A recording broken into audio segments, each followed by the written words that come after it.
Olá, tudo bem com você? Estamos no tema 7 da nossa série A Profecia, o que está acontecendo com o nosso mundo. Até aqui nós já vimos o seguinte, o revelador. Primeiro vídeo, quem é o Deus que revela as profecias? Há evidências de que ele existe? Vídeo 1 trata disso. A revelação milenar, a Bíblia Sagrada, será que a Bíblia realmente é confiável a ponto de nós também crermos que as profecias que estão registradas nela são confiáveis? Vídeo 2 trata desse assunto. A primeira profecia, estudamos ali a profecia de Gênesis 3:15. Na verdade, a primeira profecia messiânica, porque aponta para Jesus, o centro das profecias. E entendemos, ao estudar esse assunto, que as profecias lidam com esse assunto, com esse tema chamado grande conflito, que em meio a essa batalha entre o bem e o mal, nós temos já uma definição. A profecia é como se fosse um grande spoiler, ela aponta para a vitória final das forças do bem, de Deus, de Jesus Cristo. E Jesus, então, sendo o personagem central em todas as profecias, aquele que nos concede a vitória, aquele que revela também os acontecimentos futuros para os seus profetas. Estudamos Daniel capítulo 2, a história do mundo em um capítulo da Bíblia, a sucessão de reinos e uma profecia bastante simples que nos dá a base para entender as demais. Já percebemos, isso já se tornou assim bastante óbvio nessa série, que existe um paralelismo entre as profecias, uma correspondência, o que nos dá segurança ao interpretar, ao entender e estudar as profecias seguintes, como Daniel 7 e 8, Daniel 9, que veremos hoje, as profecias do Apocalipse, que veremos na sequência. Portanto, é importante sim compreender, perceber esse paralelismo, essa relação íntima que há entre todas as profecias bíblicas e notar também que o historicismo é, sem dúvida nenhuma, a forma de interpretar a Bíblia, as profecias, mais coerente, mais lógica e aqui realmente faz sentido à luz de tudo que já vimos aqui. Vamos ver também no decorrer dessa série. Estudamos no vídeo anterior Daniel capítulos 7 e 8 e percebemos ali também uma estreita relação entre os dois capítulos, embora Deus se valha de símbolos diferentes. No capítulo 7 são alguns animais muito estranhos, animais híbridos. No capítulo 8 são animais relacionados com o templo. Eu não disse isso no vídeo passado, mas é bom que se mencione isso, porque no capítulo 8 a atenção de Daniel é voltada, é trazida para o tema do santuário, porque ali são colocados apresentados animais que eram sacrificados no antigo santuário terrestre, né? Cordeiro, o carneiro com 2 chifres e o bode com o chifre notável entre os olhos, que nós já vimos, representa Alexandre o Grande. Então, tanto no capítulo 7 quanto no capítulo 8 são apresentados os reinos que se sucedem, assim como no capítulo 2 eles são representados por metais naquela estátua, nos capítulos 7 e 8 eles são representados por animais ali naquelas profecias. No capítulo 8, Daniel tem a atenção voltada para um poder diferente, um poder político-religioso que se intrometeria em assuntos religiosos. A ponta pequena, o chifre pequeno, que depois cresce e passa a perseguir o povo de Deus e chega ao ponto de mudar os tempos e a lei. Um poder humano que se intromete em assuntos religiosos e muda a lei de Deus, adultera mandamentos sagrados que Deus estabeleceu. Daniel fica bastante espantado também com esse poder, e especialmente com um fato específico, que esse poder, inclusive, que tem ali uma boca que profere blasfêmias, arrogâncias. Blasfêmia é assumir para si uma prerrogativa que pertence unicamente a Deus, então esse poder se arroga o direito de, por exemplo, perdoar pecados e fazer coisas que são unicamente próprias de Deus. Daniel fica espantado com isso e principalmente com o fato de esse poder, essa ponta pequena, que no Apocalipse vai voltar com outro nome, nós vamos ver lá na frente. Essa ponta pequena, esse chifre pequeno, chega ao ponto de usurpar o ministério intercessório de Cristo, chamado em Daniel de Tamid, a intercessão contínua, o trabalho mais especial, digamos assim, que Jesus tem feito por nós pecadores, a intercessão no santuário celestial. Jesus como nosso único e suficiente mediador e salvador. Esse poder humano, representado pelo chifre pequeno, e no Apocalipse por um outro poder, um outro símbolo, ele usurpa, ele atrai para si essa prerrogativa divina de interceder, de salvar os pecadores. Então isso deixa Daniel realmente muito muito perturbado, abismado, e ele vê essa verdade do santuário sendo pisoteada, sendo obscurecida por ideias humanas. E no capítulo 8 ele vê então dois anjos conversando, no verso 14, e isso ali é o ponto que ficou para ser respondido neste vídeo, e inclusive é respondido no capítulo 9, Daniel teve que esperar um bom número de anos aí para ter essa resposta. Isso fala de perseverança, de paciência, de esperar em Deus, uma grande lição também que nos vem desses dois capítulos aí, 8 e 9. E um anjo então diz para o outro, até quando? Pergunta para o outro, até quando o santuário será pisoteado, essa verdade será desprezada? Até quando? E o outro responde, até 2.300 tardes e manhãs, e o santuário será purificado. Vale a pena aqui, mais uma vez, a gente mencionar o fato de que em profecia, dias literais equivalem a anos. E eu quero deixar para você aqui uma recomendação, que está lá no meu blog outraleitura.com.br, um artigo do meu amigo, pastor Douglas Reis, Razões para continuar empregando o princípio dia-ano. E ele faz aqui uma série de considerações bem interessantes, embasadas na Bíblia, obviamente, que nos mostram que realmente essa forma de entender a contagem de tempo em profecias, especialmente quando vem assim numa linguagem não comum, como por exemplo, um tempo, dois tempos, metade de um tempo, que nós vimos na lição anterior, ou então 42 meses, né, como aparece no Apocalipse, ou seja, 1.260 dias, que em termos proféticos equivalem a 1.260 anos. Não faria sentido algum colocar isso como sendo apenas dias, porque esse período não se encaixaria na profecia, como você pode perceber ao estudar mais aprofundadamente esse tema. 1.260 anos, nós já vimos e vamos ver depois de novo isso no Apocalipse, equivalem ao período de supremacia de uma igreja, aquela igreja que vem lá do Império Romano, da Igreja Romana. 538, com o Edito Justiniano, findando em 1798 com o aprisionamento do Papa pelo general Berthier de Napoleão Bonaparte. Por 1.260 anos, esse poder, essa igreja pôde prender, perseguir e até matar aqueles que não estavam de acordo com suas ideias, aqueles que eram tidos como hereges, por querer seguir a palavra de Deus. Fica aí a dica então de você ler esse artigo do pastor Douglas. Eu vou deixar aqui na descrição do vídeo o link para esse artigo. Além disso, deixarei também, como tenho sempre feito aqui nessa série, links para outros vídeos.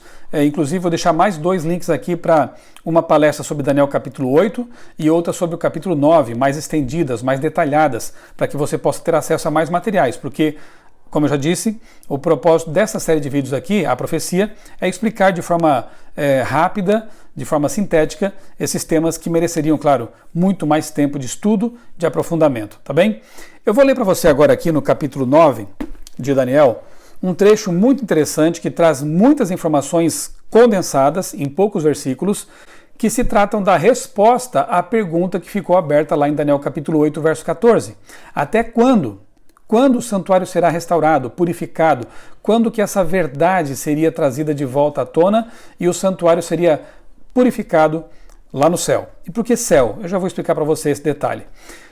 No capítulo 9 a gente vê aqui a maior parte do capítulo tratando da oração do profeta Daniel, uma oração intercessória pelo povo de Israel. Uma oração muito bonita, vale a pena você ler depois do capítulo 9 inteiro, mas o que nesse momento nos interessa são os versos 24 a 27, que eu vou ler aqui na sequência para você, e depois nós vamos recapitular isso por meio de um gráfico, ok? Verso 24, capítulo 9, 70 semanas. Então se lembre sempre de que um dia equivale a um ano. Se temos aqui 70 semanas, temos que fazer 70 vezes 7, porque uma semana tem 7 dias. Então nós temos aqui um período de 490 anos literais, ok? 70 semanas estão determinadas sobre o teu povo, povo judeu, povo de Daniel, e sobre a tua santa cidade, ou seja, Jerusalém.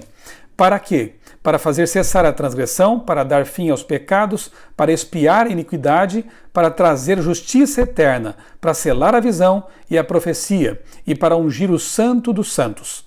Sabe e entende, desde a saída da ordem para restaurar e para edificar Jerusalém, até o ungido, o príncipe, 7 semanas e 62 semanas. As praças e as circunvalações serão reedificados, mas em tempos angustiosos. Depois das 62 semanas, será morto o ungido, e já não estará. E o povo de um príncipe que há de vir destruirá a cidade e o santuário, e o seu fim será num dilúvio, e até o fim haverá guerra, desolações são determinadas. Ele, volta a falar aqui do ungido, do príncipe, fará firme aliança com muitos por uma semana, 7 dias, portanto 7 anos, ok? Na metade da semana, ou seja, 3 anos e meio depois, fará cessar o sacrifício e a oferta de manjares. Sobre a asa das abominações virá o assolador, até a destruição que está determinada se derrame sobre ele. Como eu disse, são poucos versos com muitas informações aqui concentradas. Antes de me deter na explicação desses versos, por meio de um gráfico, eu quero pedir que o pastor Santelli, Sérgio Santelli, mais uma vez participe aqui com a gente. Ele que é pastor em São Paulo, também é mestre em teologia, vai nos falar um pouquinho mais sobre essa questão das correlações entre os capítulos proféticos e explicar também, com aquilo que ele já nos falou sobre o quiasma, né, algumas coisas relacionadas com Daniel capítulo 8 e 11 também. Então vamos agora fazer uma pequena pausa, o pastor Santelli vem, explica, e depois eu volto com a explicação um pouco mais detalhada desses versos aqui de Daniel capítulo 9. No capítulo 8 de Daniel, nós encontramos a visão que Daniel teve com 2 animais, começando ali com o carneiro e depois com o bode. E esses 2 animais também representavam impérios que iam dominar esse mundo. Se nós olharmos para o paralelismo com a visão anterior do capítulo 7, nós vamos ver que, assim como no capítulo 7 foi apresentado alguns animais e cada animal representava um império que haveria de dominar esse mundo, assim também em Daniel 8 nós encontramos agora o carneiro e o bode. E também depois um chifre pequeno que ia se levantar e surgir, se tornar grande e poderoso. Se nós agora pegarmos Daniel capítulo 8 até capítulo 11, nós vamos ver que há uma unidade literária entre esses capítulos. E essa unidade ela é formada por uma estrutura quiástica, onde a primeira metade é paralela à segunda metade. O começo dessa estrutura no capítulo 8 tem justamente a visão dos reinos mundiais, a Medo-Pérsia, a Grécia, enfim, Roma, e está em paralelo, tem uma conexão temática com o capítulo 11, lá no final da estrutura quiástica, que também vai falar sobre a visão dos reinos mundiais. O centro do quiasma sempre é o ponto de destaque. E aqui no caso, nós temos a profecia das 70 semanas no capítulo 9. 70 semanas que foram determinadas sobre o povo de Israel. Essas 70 semanas, elas também estão em forma de quiasmo. Lá no capítulo 9 de Daniel, do verso 25 ao 27, nós encontramos uma outra estrutura quiástica, muito interessante. E o centro dessa estrutura, que geralmente é o ponto de destaque, vai apontar justamente para a morte do ungido, ou a morte do Messias, que é a profecia que está dentro dessa estrutura quiástica e dentro da profecia das 70 semanas. E se nós também levarmos em conta aqui fizermos uma comparação entre o capítulo 8 e o capítulo 11, dessas duas visões que são paralelas, nós vamos ver que há muitas conexões linguísticas entre esses dois capítulos. Por exemplo, em Daniel 8, quando a profecia descreve o chifre pequeno, várias descrições sobre o chifre pequeno são idênticas à descrição do rei do norte, lá em Daniel 11, a partir do verso 23, conforme essas duas colunas aí estão nos mostrando.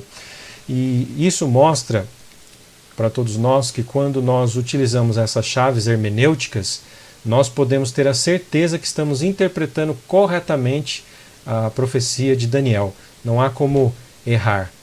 Obrigado, pastor Santelli, por mais essa participação preciosa. Que Deus continue abençoando o seu ministério, a sua vida e a sua família. Como diz o título deste vídeo, esta profecia aqui do capítulo 9 é a mais longa profecia em termos de tempo na Bíblia. Você perceberá que são 2.300 anos de história abrangidos aqui por esses versos. Para refrescar a memória, eu vou ler mais uma vez aqui, porque eu acho que é importante isso, esses versos do 24 ao 27 de Daniel capítulo 9.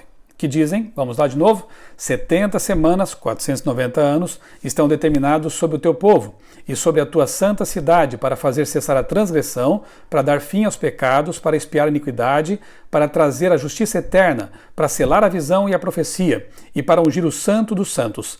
Sabe e entende.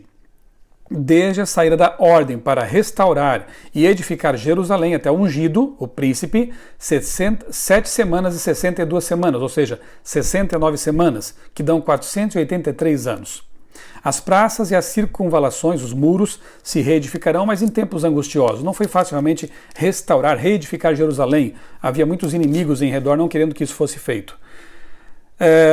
E o texto continua dizendo assim, verso 26, depois das 62 semanas será morto o ungido, e já não estará. E o povo de um príncipe que há de vir destruirá a cidade e o santuário, e o seu fim será como um dilúvio, e até o fim haverá guerra, desolações são determinadas.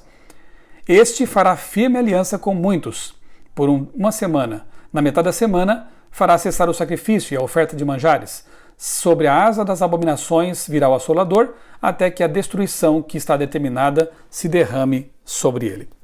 Vamos então ao gráfico. Eu creio que ficará mais fácil entendermos aqui esses detalhes apresentados pelo texto de Daniel capítulo 9, versos 24 a 27, que, repito, são a resposta que o anjo dá a Daniel com respeito àquilo que tinha ficado não compreendido na visão do capítulo 8. Lembre-se de que Daniel tinha entendido muito bem a questão do carneiro, do bode, do chifre, dos 4 chifres, da ponta pequena, ele entendeu mais ou menos, né? E ele mesmo explica isso ali. Mas um detalhe da profecia ficou sem ser compreendido. E é justamente o verso 14 do capítulo 8, né? Essa questão relacionada com o santuário, para o qual Deus queria atrair a atenção do profeta ao, como eu já disse, utilizar animais próprios do santuário, o carneiro e o bode. Então, no capítulo 9, vem a resposta para Daniel dessa questão que ficou em aberto lá no capítulo 8. No gráfico aqui a gente vê o seguinte, o texto diz, sabe e entende, desde a saída da ordem para restaurar Jerusalém até o ungido. Ou seja, em 457 a.C., sai a ordem por meio de Artaxerxes, o decreto de Artaxerxes, isso está lá em Esdras, capítulo 7, versos 7 e 8, decreto que permitiu que os judeus retornassem para Jerusalém e a reedificassem, restaurassem seus muros, ok? Isso foi em 457 a.C. Se nós adicionarmos 70 semanas a 457 a.C., ou seja, 490 anos literais, nós chegamos ao ano 34 depois de Cristo. Ou seja, esses 490 anos foram concedidos de misericórdia ao povo judeu para que se arrependesse de seus pecados, para que aceitasse a pregação dos profetas, para que aceitasse o Messias que viria, conforme foi anunciado nessa profecia. Detalhe interessante, essa é uma das profecias messiânicas mais impressionantes, porque ela apresenta a data da morte de Cristo. Ela apresenta o momento do seu batismo. Ela fala da missão do Messias de salvar as pessoas e ter ali um prazo ainda de misericórdia para que elas pudessem aceitar a sua mensagem. Realmente é uma profecia fantástica, que merece atenção e estudo. Uma profecia messiânica em sua essência. Como sempre, Jesus, o centro da profecia. Muito bem. 7 semanas e 62 semanas, isso dá 69 semanas, que, transformado em dias, dá 483 dias. Em anos, portanto, 483 anos. De 457, nós chegamos a 27 depois de Cristo, adicionando 7 semanas e 62 semanas, ou 483 anos. O que aconteceu no ano 27 depois de Cristo? Jesus foi batizado por João Batista no Rio Jordão. O ungido, ele recebe a unção do Espírito Santo. E o texto diz mais, que ele fará um acordo, um pacto com muitos por uma semana, ou seja, de 27, somando aqui 7 anos, uma semana profética dá 7 anos literais, nós chegamos a 34 depois de Cristo. Veja, no meio da semana é dito aqui no texto que ele morreria, seria cortado, e com isso faria cessar os sacrifícios do santuário. Perfeito. Nós, quando vamos ali aos evangelhos, a gente percebe que existe a narração de um fato que parece assim um detalhe no texto, mas não é. É dito que o véu, a cortina do santuário se rasgou de alto a baixo, né? Não foi alguém bem forte que foi lá embaixo e rasgou a cortina. Não, ela se rasga de cima para baixo, uma situação assim sobrenatural. E o rasgar dessa cortina indica que o santuário terrestre, naquele momento em que Cristo estava na cruz sendo morto, ele perde a sua vigência. A partir dali, passará a vigir, passará a ser utilizado o santuário celestial. E aí seria bom você estudar o ritual do santuário lá em Levítico, em Êxodo, Comparando com Hebreus, o livro de Hebreus, lá no Novo Testamento, você percebe então que o santuário terrestre perde a sua validade, porque ele consistia de sacrifícios de animais, eram apenas figura e sombra daquilo que viria, e o santuário celestial, que Paulo defende energicamente, especialmente em Hebreus, passa a valer agora, porque Cristo, o Cordeiro de Deus que tira o pecado do mundo, como está em João 1,29, ele agora é o Cordeiro, ele passa a ser o sacerdote também, que vai ministrar no santuário celestial, vai interceder com o seu sangue, não mais com o sangue de animais, pelos pecadores. Então, a profecia se cumpre de modo perfeito no ano 31 depois de Cristo, quando Jesus, o Cordeiro de Deus, que tira o pecado do mundo, é morto. Mas, como no cenário profético aqui é dito que ainda restavam 3 anos e meio, o que aconteceu nesses 3 anos e meio que levam até o ano 34 depois de Cristo? Nesse período aqui, vem outra ordem de Jesus muito interessante. Ele disse assim: agora meus filhos, meus discípulos, vão e preguem para as ovelhas perdidas da casa de Israel. Por que ele especifica o povo judeu nesse momento? Porque ainda havia 3 anos e meio proféticos para que o povo judeu pudesse aceitar as repreensões de Deus, o clamor de Deus para que se arrependessem e aceitassem o Messias. Infelizmente, no ano 34 depois de Cristo, Estevão é apedrejado e os líderes judaicos rejeitam definitivamente a pregação cristã, a pregação a respeito do Messias, Jesus Cristo. Os judeus estão perdidos? Como indivíduos, não. Judeus, árabes, brasileiros, norte-americanos, chineses, todos têm acesso à salvação por meio de Cristo. Mas o plano de Deus para a nação judaica, neste momento, acaba perdendo a sua validade e a igreja cristã passa a ser o Israel espiritual. Todas as pessoas podem fazer parte do Israel espiritual, ser consideradas filhos de Abraão por meio de Jesus Cristo. Muito bem. Todos esses detalhes aqui que envolvem a vida de Cristo, né? O povo judeu, note que no comecinho dos versos que eu li diz assim: 490 anos, ou 70 semanas, estão cortados, shatak, ou hatak, no hebraico quer dizer cortados, retirados, tirados de um período maior, ou seja, dos 2.300 anos proféticos, 490 foram retirados e tinham cumprimento direto relacionado com a nação de Israel. Por que 2.300 anos? Porque a profecia diz 2.300 tardes e manhãs. O que significa isso? Quando você vai a Gênesis capítulo 1, você percebe, e foi tarde e manhã o dia 1º, tarde e manhã o dia 2º e assim por diante. Tarde e manhã na Bíblia significa simplesmente um dia. A parte escura sucedida pela parte clara, um dia. Se são 2.300 dias, você já sabe, profeticamente eles são o quê? 2.300 anos. A visão inteira de 457, seguindo, ela tem 2.300 anos. 490 foram recortados dela para servir de selo, de garantia de que o restante vai se cumprir. Muito bem, se nós avançarmos de 457, 2.300 anos de história, chegamos a 1844. Um ano muito especial, por quê? Nós entendemos que neste ano acontecem 2 coisas, uma no céu, outra na terra. No céu, Jesus passa do lugar santo para o lugar santíssimo do santuário celestial e começa ali um trabalho especial, chamado de juízo investigativo. Continua intercedendo pelos pecadores, mas agora começa a primeira etapa do juízo de Deus, que vai culminar no Apocalipse, nós vamos ver depois como. Bem, no santuário celestial começa uma obra muito importante chamada juízo investigativo e a purificação do santuário. Seria importante que você desse uma olhada num vídeo que eu vou deixar aqui na descrição, que fala sobre o santuário terrestre, porque embora ele tenha perdido sua validade, tudo que acontecia lá era uma representação do que acontece no céu. Ele foi feito como cópia daquilo que é o santuário celestial. As suas cerimônias apontavam para o santuário celestial. Os cordeiros apontavam para Jesus, os sacerdotes humanos apontavam para Jesus. Então é importante conhecer aquele ritual para entender também o que se processa no céu neste exato momento. A partir de 1844 começa esse serviço especial de Jesus no lugar santíssimo do santuário. E na terra, um povo começa a proclamar essa verdade. Um povo começa a restaurar verdades que já estavam sendo restauradas desde a Reforma, mas ainda não estava completa essa restauração. Então começa a haver uma pregação especial a respeito do juízo de Deus, do santuário celestial, da obra intercessora de Cristo e aquele ministério, o Tamid, que havia sido usurpado por um poder humano, começa agora a ser revelado claramente por meio do estudo das profecias de Daniel e Apocalipse. Jesus é o nosso intercessor, Jesus morreu por nós na cruz e Jesus quer nos salvar de nossos pecados. Faça parte desse povo que está proclamando essa verdade. Jesus salva, Jesus nos guia e Jesus voltará. Essa é a promessa de todas as profecias. Espero que você tenha compreendido esse assunto aqui. Repito, vou deixar materiais adicionais aqui na descrição do vídeo para que você possa se aprofundar nisso e realmente perceber como essa profecia é fantástica. É mais uma que confirma a veracidade da Bíblia.